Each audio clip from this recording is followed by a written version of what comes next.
नमस्कार दोस्तों, हम बात करेंगे BEd first year first paper के बारे में। अगर आपने मेरे चैनल को सब्सक्राइब नहीं है तो सब्सक्राइब करें। सब्सक्राइब करने से आप मेरे से जुड़ जाते हैं और हाँ, बेल आइकन जो है दबाना मत भूलें। इसके अंतर्गत हम बात करेंगे बौद्ध दर्शन के दार्शनिक सिद्धांत के बारे में। तो इसमें जो है चर्चा करेंगे प्रतीत्य समुत्पाद, क्षणिकवाद, अनात्मवाद, कर्मवाद, अनिश्वरवाद। तो सबसे पहले प्रतीत्य समुत्पाद को देखते हैं। प्रतीत्य समुत्पाद बौद्ध दर्शन की आधारशिला है। प्रतीत्य समुत्पाद का जो है शाब्दिक अर्थ होता है एक वस्तु या घटना के उपस्थित होने पर किसी अन्य वस्तु या घटना की उपस्थिति होना। अर्थात जब एक आता है तभी दूसरे की उत्पत्ति होती है। प्रत्येक वस्तु अपने कारण पर आश्रित है। विश्व में जो भी घटना घटित होती है वह कार्य कारण श्रृंखला पर आधारित होता है।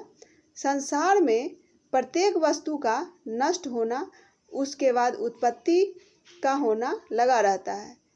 इस जगत में नित्य कुछ भी नहीं है। आदिकाल से यह सिलसिला चलता आ रहा है। कोई वस्तु न तो पूर्णतया शाश्वत है और न ही नश्वर, अपितु सभी वस्तुएं सापेक्ष है।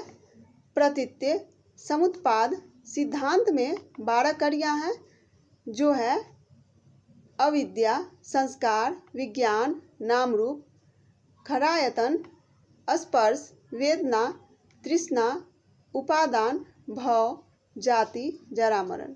इसे जो है 12 अंग और 12 निदान भी कहते हैं। चूँकि ये जीवन मरण जो है चक्र को निश्चित करता है, इसीलिए जीवन मरण चक्र भी इसे कहा जाता है। इस सिद्धांत को धर्म चक्र सिद्धांत भी कहते हैं, क्योंकि यह धर्म का स्थान ग्रहण करता है।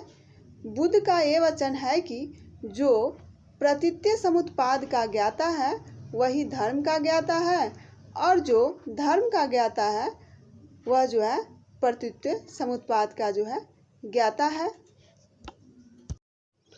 क्षणिकवाद जो है बौद्ध धर्म के क्षणिकवाद सिद्धांत के अनुसार जो है संसार की सभी वस्तुएं क्षणिक तथा परिवर्तनशील है। प्रत्येक वस्तु एक क्षण में जैसी है दूसरी क्षण में वह वैसी नहीं दिखती है। बौद्ध दर्शन आत्मा को भी क्षणिक मानता है। हर वस्तु, चाहे वह जड़ हो या चेतन, नश्वर है। क्षणिकवाद के अनुसार प्रत्येक वस्तु सत्य है, यह उसका एक पक्ष है। प्रत्येक वस्तु असत्य है, यह उसका दूसरा पक्ष है। यह दोनों जो है अतिवाद है। बुद्ध ने दोनों को छोड़कर मध्यम मार्ग को अपनाया, अर्थात प्रत्येक वस्तु न तो सत्य है और न असत्य है, वह परिवर्तनशील है। तीसरा है अनात्मवाद। बौद्ध धर्म आत्मा की अमरता को नहीं मानता है। बुद्ध ने कहा कि आत्मा शाश्वत नहीं है। व्यक्ति जिस प्रकार जो है पत्नी, पुत्र, धन आदि की जो है कामना करता है, उसी प्रकार आत्मा का भी कामना करता है। निर्वाण प्राप्ति में सभी प्रकार के कामना के साथ जो है आत्मा को भी त्याग करना पड़ता है। आत्मा 5 स्कंधों का समूह है। चौथा है कर्मवाद।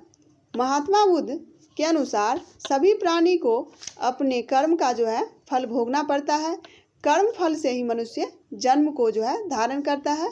यही कर्म फल है जो मनुष्य को धनी, निर्धन, बलवान, दुर्बल, ज्ञानी, मूर्ख, निरोगी, रोगी जो है बनाता है।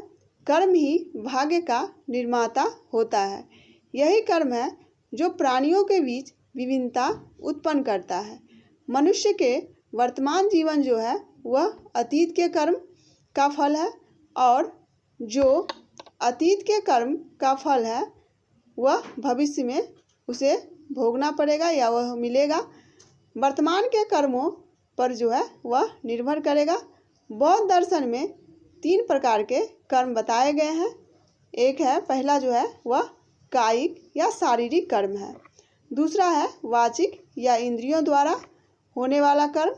तीसरा है मानसिक कर्म, इसमें मन से जो है कर्म करने का विचार आता है। परिणाम के आधार पर कर्म 2 प्रकार का होता है। जो कर्म राग, द्वेष, वासना, स्वार्थ आदि के लिए किया जाता है, ये आसक्त कर्म होता है, जो व्यक्ति को बंधन में बांधता है।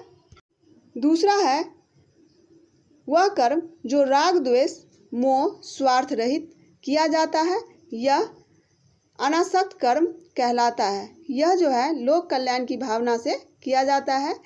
ये नित्य काम कर्म बंधन रहित होता है। ऐसे कर्म से ही निर्वाण की प्राप्ति होती है। 5वां है अनीश्वरवाद। बौद्ध दर्शन ईश्वर को नहीं मानता है। ईश्वर इस जगत का संचालन करता नहीं है। इस जगत का संचालन जो है प्रतीत्य समुत्पाद द्वारा होता है।